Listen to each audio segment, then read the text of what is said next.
Gostaria de ver um texto com os irmãos, de 1 Samuel, no capítulo 14, a partir do verso 24. Diz assim: o voto de Saul. Estavam os homens de Israel angustiados naquele dia, porquanto Saul conjurara ao povo, dizendo: maldito o homem que comer pão antes de anoitecer, para que me vingue de meus inimigos. Pelo que todo o povo se absteve de provar pão. Todo o povo chegou a um bosque, onde havia mel no chão. Chegando o povo ao bosque, eis que corria mel, porém ninguém chegou a mão à boca, porque o povo temia a conjuração. Jonatas, porém, não tinha ouvido quando seu pai conjurara ao povo, e estendeu a ponta da vara que tinha na mão, e a molhou no favo de mel, e levando a mão à boca, tornaram a brilhar os seus olhos. Então respondeu um do povo: teu pai conjurou solenemente o povo e disse: maldito o homem que hoje comer pão. Estava exausto o povo. Então disse Jonatas: meu pai turbou a terra. Ora, vede como brilham os meus olhos, por ter eu provado um pouco deste mel. Quanto mais se o povo hoje tivesse comido livremente do que encontrou do despojo de seus inimigos. Porém, desta vez, não foi tão grande a derrota dos filisteus. Né? O que acontece? Tempo de guerra, os guerreiros ficam à mercê de uma série de coisas, ficam sem comer, ficam em dificuldades.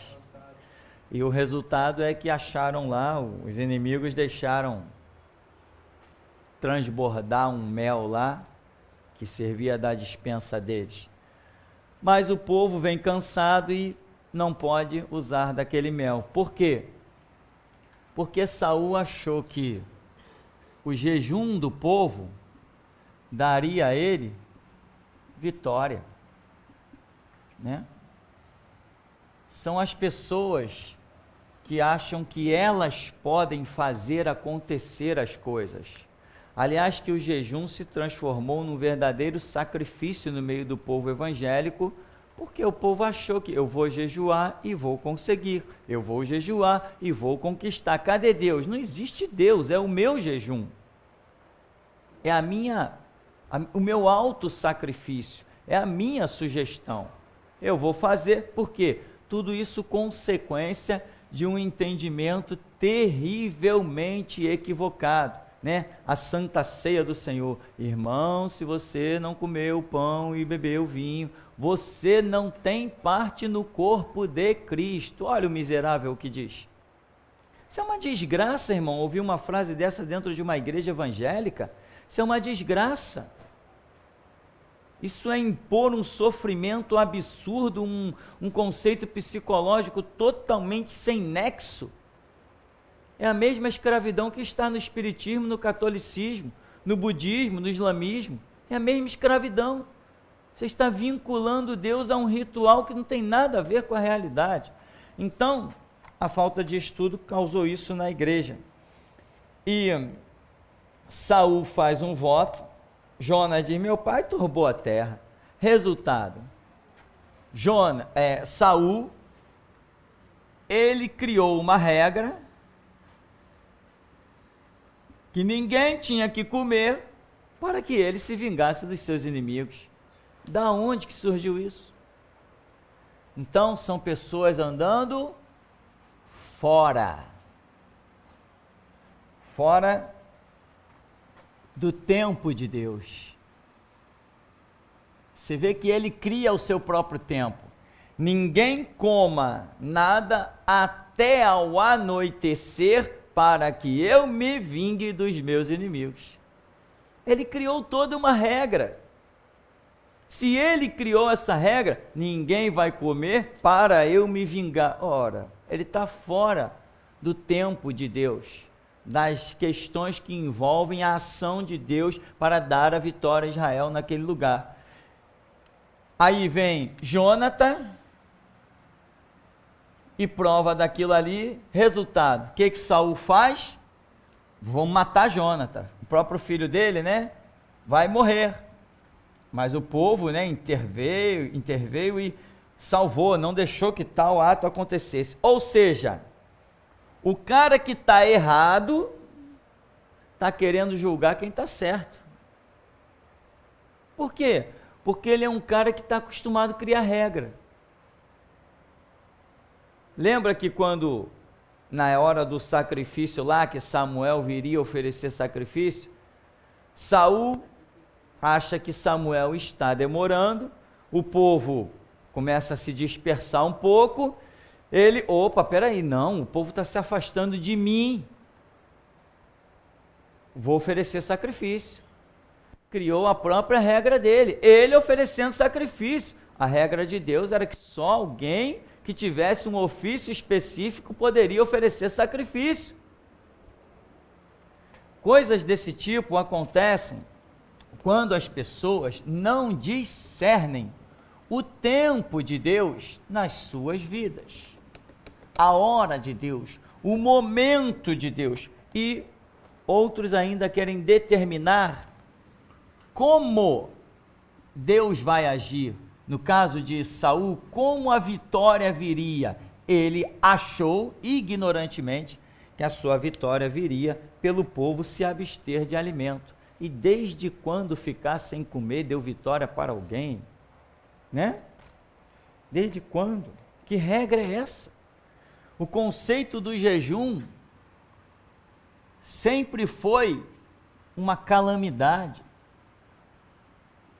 O povo jejuava quando estava para acontecer um juízo de Deus. Então, para demonstrar temor, o povo acabava jejuando.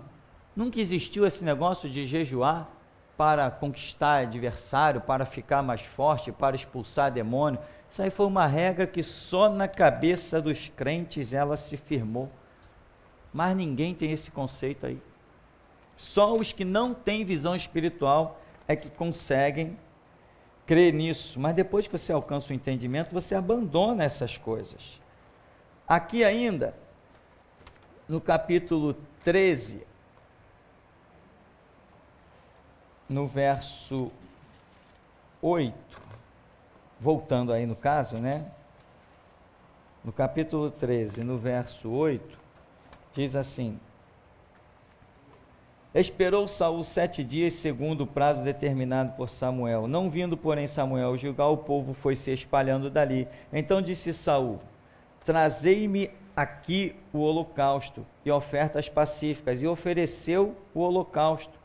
Mal acabara ele de oferecer o holocausto, eis que chega Samuel. Saul lhe saiu ao encontro para o saudar. Samuel perguntou: que fizeste? Respondeu Saul: vendo que o povo se ia espalhando daqui, que tu não vinhas nos dias aprazados, e que os filisteus já se tinham ajuntado em Miquimais, eu disse comigo: agora descerão os filisteus contra Gilgal, contra mim a Gilgal, e ainda não obtive a benevolência do Senhor, e forçado pelas circunstâncias, ofereci holocausto. Então disse Samuel a Saul: procedeste neciamente em não guardar o mandamento que o Senhor teu Deus te ordenou. Teria agora o Senhor confirmado o teu reino sobre Israel para sempre. Já agora não subsistirá o teu reino. O Senhor buscou para si um outro homem que lhe agradará, e já lhe ordenou que seja príncipe sobre o seu povo, porquanto não guardaste o que o Senhor te ordenou. Veja como é interessante uma narrativa dessa, em que ele diz assim: forçado pelas circunstâncias, ou seja, não houve nele o esperar do já, da hora de Deus. Ele antecipou uma situação dentro da visão dele. Ele: não, eu vou fazer aquilo que Samuel tem que fazer, Saul, eu vou fazer. Ele cria um problemaço, em que Samuel diz assim para ele: teria o Senhor confirmado, mas agora o teu ministério não vai subsistir, não vai subsistir. Irmão, eu quero que você entenda uma coisa dessa aqui. ali, Deus não rejeitou ainda Saul. Você vai ler o texto e vai ver que Deus não rejeitou Saul ainda. Mas já tem uma palavra: o teu ministério não vai subsistir. Por quê? Por causa de um erro. Mas, se você for analisar os fatos, você diria assim: não, ele não pode se arrepender? Pode, ele pode se arrepender. Ele não pode tomar uma postura e nunca mais realizar de novo essa situação. Ele agora aprendeu a lição? Tá, ele aprendeu a lição e não vai mais oferecer um holocausto. O que mais? Ele aprendeu a lição que sacerdote é Samuel e não ele. Ele aprendeu a lição? Tá bem, ele aprendeu a lição. Quantas lições mais ele aprendeu? Ele aprendeu todas as lições do fato. Mas ainda assim, o ministério não vai subsistir. Está fora. Está cortado. Por quê? Porque ele transgrediu um momento de Deus reservado exclusivamente para Samuel, com o povo e incluindo ele, o próprio Saul. Então existia uma situação para ali se processar o já de Deus, aquela oferta, aquele sacrifício pré-determinado por Deus, ele tinha que acontecer pelas mãos de Samuel. Era o já de Samuel envolvendo Saul, envolvendo o povo. Saul vem e toma o lugar de Samuel. Não vamos nem dizer o lugar de Samuel. Saul vem e toma um lugar, seja ele de quem quer que fosse, um lugar que não é seu. E por ele tomar esse lugar que não era dele, tem uma palavra: o teu ministério não subsistirá. Ah, mas eu me arrependi. Tá, parabéns. Eu não vou mais fazer isso. Parabéns. Não, eu mudei completamente. Parabéns. Eu aprendi a lição. Parabéns. E aí? E aí teu ministério não vai subsistir. O já de Deus é muito precioso. Porque Deus é um Deus de tempo determinado. As coisas para ele acontecem no momento dele, da forma que ele quer. É no momento dele e é da forma que ele quer. Entendeu? E outra coisa, meu irmão: estude Deus e não questione Deus. Estudar Deus é uma coisa, questionar Deus é uma coisa. Se eu vejo na Bíblia que Deus fez alguma coisa e eu não entendo, eu tenho todo o direito de me trancar no meu quarto e perguntar por que Deus fez aquilo. E Deus vai me falar, Deus vai me instruir. E se a instrução de Deus e se o projeto de Deus for contrário aos meus princípios, só me resta uma coisa: me converter e aceitar o projeto de Deus. Porque lutar contra Deus eu sei que eu nunca vou vencer. Mesmo que eu não concorde com Deus, mas eu me submeto a Ele. Você entende? Tem coisas que você não concorda, mas que você tem que se submeter. Por exemplo, Davi pecou como? Com o censo, né?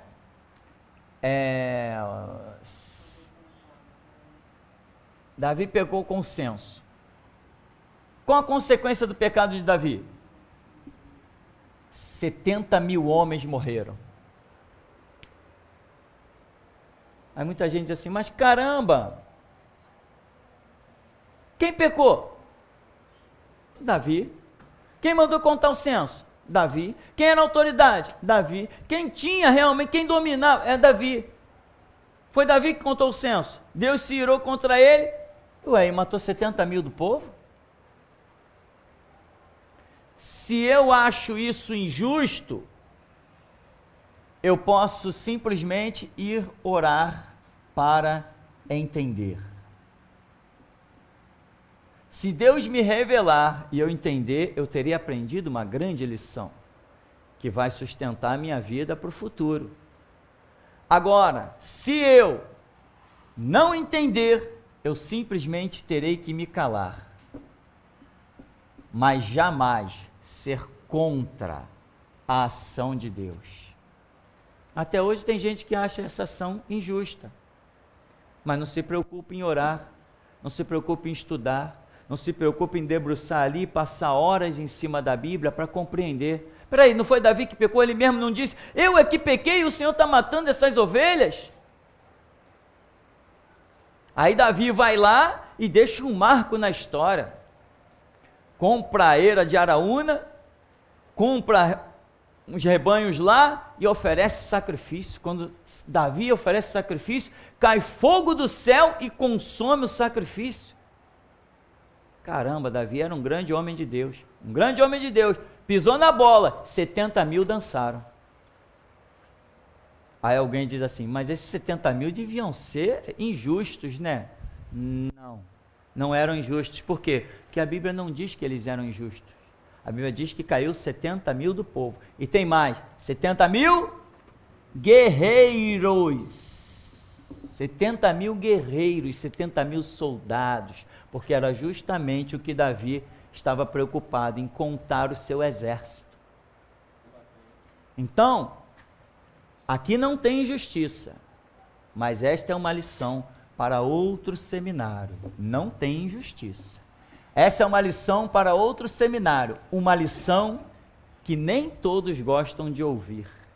Aqui tem uma lição que muita gente não gosta de ouvir, porque nós, seres humanos, temos essa síndrome da autossuficiência. Eu não dependo de ninguém. Eu trabalho, eu tenho meu salário, eu tomo as minhas decisões, eu sou o cara, eu sou o tal, eu sou bom. Eu não dependo de ninguém, não tenho satisfações a dar a ninguém, é verdade, lá no mundo. Mas pisa para dentro do reino de Deus para ver se você é autossuficiente. Até os anjos, até os querubins e serafins prestam obediência. Às vezes a gente está na igreja e vem a visão, lá tem um anjo pequeno, assim, baixinho que nem eu, né? Daqui a pouco chega outro, bem maior, fortão. Aquele passa alguma coisa e vaza, e o outro assume a posição.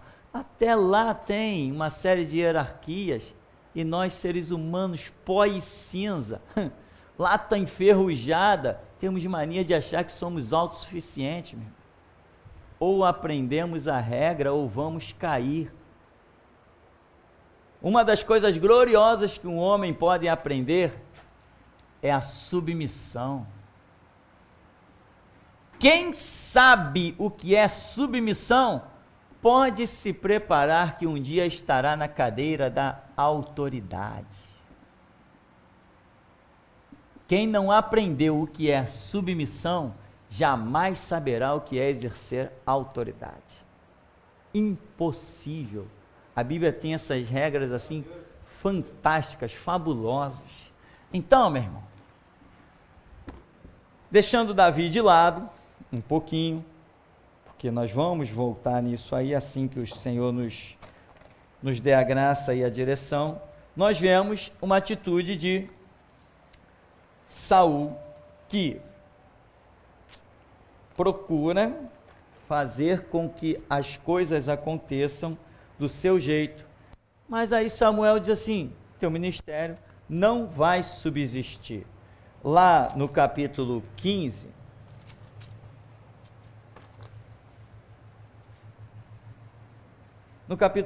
no verso 10, diz assim, então veio a palavra do Senhor a Samuel, dizendo, arrependo-me de haver constituído Saul rei, porquanto deixou de me seguir e não executou as minhas palavras. Então Samuel se contristou e toda a noite clamou ao Senhor. Madrugou Samuel para encontrar a Saul pela manhã, e anunciou-se aquele.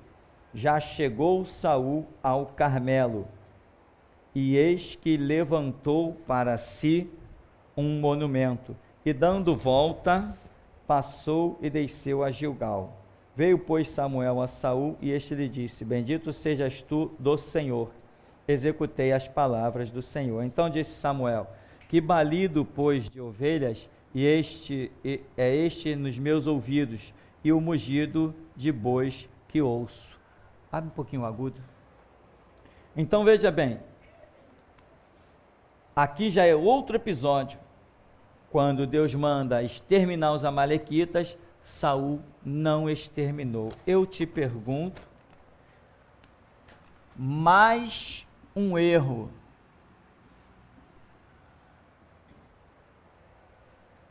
Mas quando, preste muita atenção, quando Samuel chega, Saul se antecipa feliz.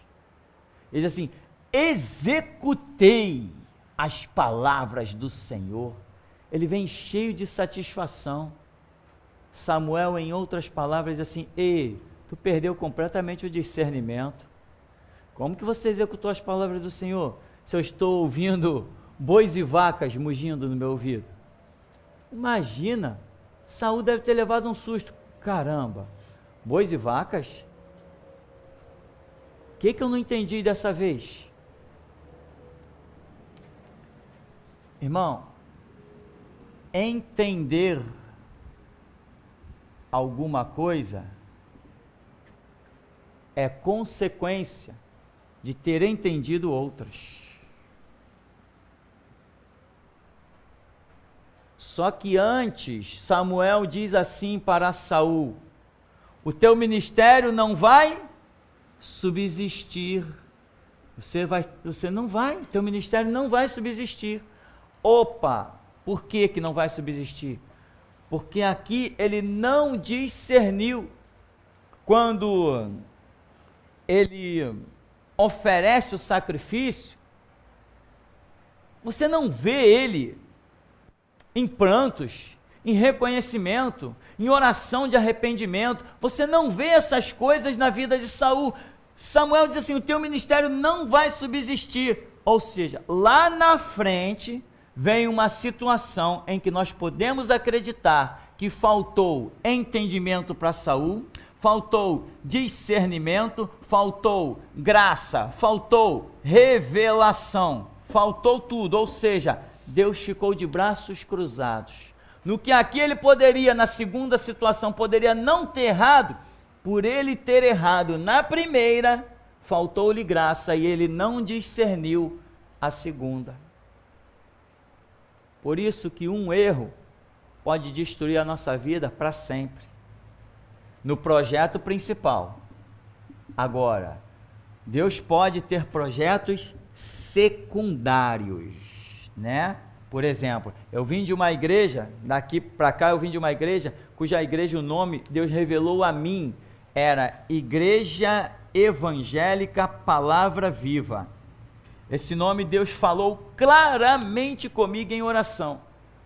E quando eu fui auxiliar nesse trabalho, lá na Praça da Bandeira, iam botar um nome na igreja, eu sugeri esse nome, dentre outros nomes que outros irmãos levaram, esse nome foi votado, e a igreja escolheu esse nome, Igreja Evangélica Palavra Viva. Quando eu vim desse lugar, quando eu estava nesse lugar, Deus revelou, ou melhor, a situação ia acontecendo, e o pastor na época, que era o pastor Davi, ele foi usado por Deus para fundar a igreja. E assim foi, e a igreja começou a caminhar. Dado momento, ele fez a maior besteira, envolvido lá com gente do G12, acabou abrindo mão da liderança que tinha, como fundador da igreja, e sujeitou o seu ministério à Nova Vida que estava no G12. Quando isso aconteceu, tem aquela situação que eu já falei para os irmãos, dos anjos que se manifestaram, da irmã que teve a visão, do outro que teve sonho, uma série de coisas. Enfim, ele aceitou fechar a igreja, ali onde ele estava, pegar os membros como se os membros fossem negócio ou propriedade dele, levar os membros para a Nova Vida e sujeitar-se à liderança da Nova Vida e colocar as pessoas como membros da Nova Vida. Resultado, fracasso total, ficou a ver navios, uma mão na frente, outra atrás, depois que deu com os burros na águas, ele quis reabrir a igreja, voltar, e se desesperou, contactou várias pessoas e disse que ia reabrir a igreja.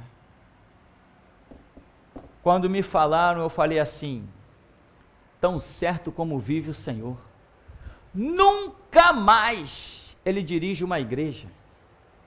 Sabe o que é nunca mais? Eu falava para a pessoa assim: nunca mais ele vai ser um pastor presidente de uma igreja. Pode até ser um pastor auxiliar trabalhando dentro do ministério dos outros, mas o ministério dele acabou, está extinto. Nunca mais ele dirige uma igreja.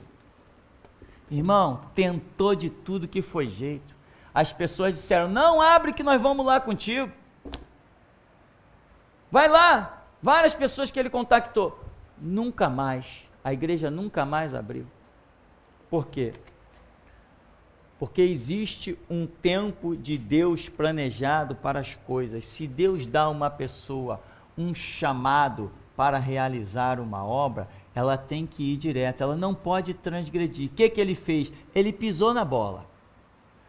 Ele vacilou feio, porque ele fez essa bagunça toda, fechou a igreja dele. Quando ele fechou a igreja dele, sem ordem, obviamente, do Senhor, quando ele fechou a igreja, ele perdeu algo que nunca mais ele ia receber: a graça, o discernimento, o favor de Deus, né? Ele não ia mais receber a revelação, ele não ia mais ter a autoridade, ele não ia mais ter absolutamente nada que o capacitasse a dirigir novamente uma igreja.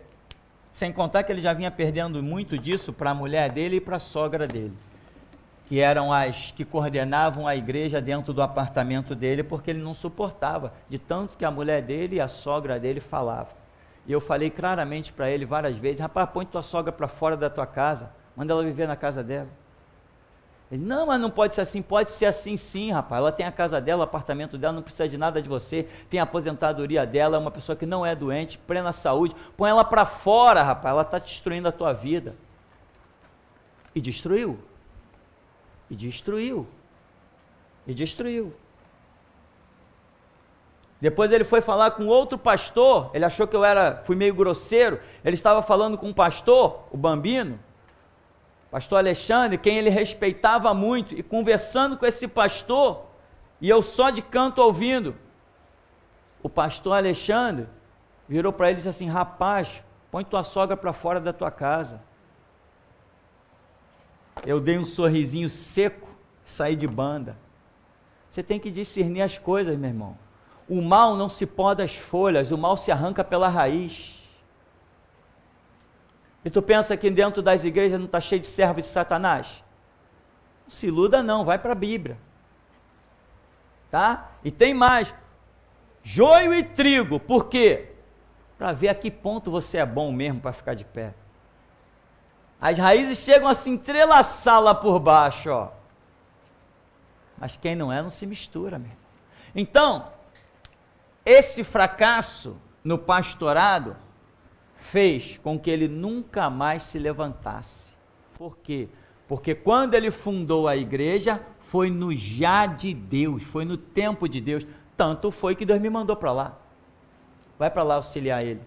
Eu larguei uma igreja com ar-condicionado, piso de porcelanato, um mundo, uma coisa tranquilona, bacana, tudo bonitão. Fui lá para aquele porão, comer poeira e pisar em lama, porque Deus mandou, e é assim que tem que ser. E teve gente que me criticou: caramba, tu vai sair daquela igreja para vir para esse porão? Amiga, eu vou para qualquer canto, até para as catatumbas, desde que Deus me mande. Muita gente não entendeu isso, e por isso menos ainda entende como eu consegui chegar até aqui. Então, meu irmão, essa é a realidade. Cuidado com as coisas fora do tempo de Deus, o antes, o depois, né? O fazer coisas fora das regras do nosso Senhor Jesus. Meu irmão, aceite definitivamente essa palavra, ó. Você e eu somos escravos. Para de querer fazer projeto. Eu nunca vi escravo fazer projeto. Eu nunca vi servo querer dizer para o seu senhor o que fazer. Eu nunca vi servo decidindo, tem diante de mim duas estradas, por qual que eu vou? Não existe isso para quem é escravo. Quem é escravo já tem do seu senhor a ordem. Quando tu chegar na bifurcação, vai para a esquerda ou vai para a direita. Você não tem nada para decidir, a não ser se fará ou não a vontade do teu Senhor. É a única decisão que você tem, irmão. Se vai obedecer ou não vai obedecer. Não te resta mais nada, absolutamente mais nada. Comporte-se como escravo e sente-se na cadeira de um príncipe. É assim que funciona. Agora, eu escravo, eu sou príncipe com Cristo Jesus, só se ele olhar para dentro de você e ver um escravo. Agora, cada um age segundo aquilo que entende ou que quer, né? Bom, alguém tem alguma pergunta que queira fazer nesta hora? Para saber se vamos para casa mais cedo? Ninguém? Tem? Uma pergunta do Lindolfo, de Fortaleza. Pastor, nesse caso dessa menina que tinha o talento de cantar, Deus tratou com a mãe que tinha consciência do que estava fazendo ou com a menina que tinha o talento? Boa observação. O que acontece? Os nossos filhos são sujeitos a nós, meu irmão. A Escritura diz o quê?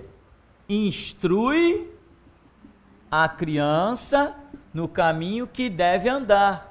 Você acha que uma menina de 9, 10 anos tem escolha de alguma coisa? Minha filha, vem cá, vamos lá na MK. Lá vai ela. Vamos lá na Central Gospel. Lá vai ela. Vamos lá na Line Record. Lá vai ela. Canta aí. Ela abre a boca e canta. Essa mãe é totalmente responsável pelo fracasso dessa menina. Totalmente responsável pelo fracasso dessa menina. Ora, os nossos filhos não estão aí sendo bombardeados pelo homossexualismo nos colégios? Se quando eles chegam em casa com os livros, com tudo, eu digo, não, tá tudo certo. Eu sou responsável, porque o diabo está semeando lá e eu que aqui tenho o Espírito de Deus não estou semeando nada. Então, eu tenho que instruir os meus filhos. Então, a responsabilidade caiu toda nas costas dessa mãe. Ela foi responsável pela desgraça ministerial ocorrida na vida da sua filha. Quando a menina chegou com 14 anos e já não cantava mais absolutamente nada. Se duvidar, ela nem tem memória de que um dia ela cantou alguma coisa. Nem isso ela não tem mais memória. Agora a mãe tem. A mãe hoje sofre, porque a mãe olha para ela, filha, canta aí. Não, mãe, não quero cantar não. Não gosto desse negócio de cantar não. A mãe hoje sofre. A mãe hoje padece lágrimas de sangue. E vai padecer muito mais. E se encontrar comigo então, meu irmão, vai padecer dobrado. Tomara. Que aí eu vou dizer para ela, eu não te disse que você ia destruir o ministério da tua filha? Ninguém, meu irmão, não importa se a voz é só bonita, sem a graça de Deus nada se faz. Não importa se eu sou um belo de um profissional que uso muito bem uma chave de fenda. Eu preciso até da graça de Deus para apertar um parafuso. Preciso, irmão, eu preciso. A Bíblia diz que a graça de Deus é melhor que a própria vida. Eu preciso, mas eu preciso saber que eu tenho que me comportar como escravo para que Jesus tenha o prazer de exercer o seu senhorio sobre mim. Se eu não me comportar como escravo, se eu der uma de Senhor, e aí Jesus, vamos resolver essa parada? Ele vai olhar assim, caramba, vamos? Não, vai lá, resolve você sozinho. A primeira pedra que eu achar no meu caminho, o que eu faço? Volto para trás? Então, essa pergunta é interessante para nós pararmos e pensar. Quando nós temos alguém que está sujeito aos nossos cuidados, como é critério de Deus Deus colocou os nossos filhos sujeitos a nós, até que eles tenham uma mente. Isso não tem a ver com idade, esse negócio de maioridade, 18 anos, isso é blá blá blá do diabo aí no mundo, não tem nada a ver com a gente. Deus não julga ninguém a partir de 18 anos, Deus julga a partir do entendimento. Se tiver 1 ano de idade, mas sabe o que está fazendo, já está sujeito a juízo. É assim que funciona. Deus não julga por idade, Deus julga por entendimento. Então os nossos filhos estão sujeitos a nós até o momento em que na mente deles eles saibam discernir. E muitos filhos acabam tendo as suas vidas destruídas porque papai e mamãe não quer sei lá o que, o cara é um marmanjo com 16, 17 anos na vida e se sujeita aos pais como se fosse uma criança e nega Cristo, tendo o entendimento de que Cristo é o Senhor e Salvador da sua vida. Nega Cristo. Não, meus pais não querem que eu vou na igreja, estão me deixando sem comer, estão me proibindo. Meu amigo, vai morar debaixo do viaduto, mas vai com Jesus. Agora o cara não, o cara prefere negar Cristo e viver no conforto da casa do papai e da mamãe. Vai com Cristo para baixo do viaduto para ver se não tem um palacete te esperando. Agora, eu sou muito radical, né, irmão? Fazer o quê? É uma pergunta do Luiz. Pastor Tupirani, o seu ministério tem algum projeto para alcançar os ateus? Pois esses querem, através da ciência, provar a existência de Deus. Será que há chance para eles? Como devemos proceder diante dos argumentos deles? Irmão, olha só, a rede do evangelho, a rede da restauração, tudo aquilo que está envolvido a palavra de Deus, a graça, o mover do Espírito, isso é tão poderoso que isso quebra cercas de ferro, quebra cercas de pedra, quebra cerca de bambu, isso sai quebrando tudo que vem pela frente. Então a possibilidade de pessoas se salvarem, ela sempre existe. Agora, o alvo do nosso ministério são cristãos. Cristãos fracassados, cristãos sem visão, cristãos enganados, cristãos decepcionados, cristãos frustrados. Esse é o alvo do nosso ministério. Eu não tenho nada a ver com os ateus, eu não tenho nada a ver com os espíritas, eu não tenho nada a ver com os católicos, eu não tenho nada a ver com os budistas, eu não tenho nada a ver com ninguém de nenhuma outra religião. O meu alvo é exclusivo. A igreja caída que está sendo dirigida pelos apóstatas e mercenários. Esse é o alvo da restauração. Quem não tem esse alvo ainda não entendeu o que é restauração, né? Então não temos nada a ver não com ateu, não é o nosso alvo. Amém, irmãos? Temos alguma pergunta aí? Alguém sabe com uma pergunta poderosa? Para a gente pelo menos ir orar, né? Bom, então vamos agradecer a Deus. Vamos falar com Deus em nome de Jesus.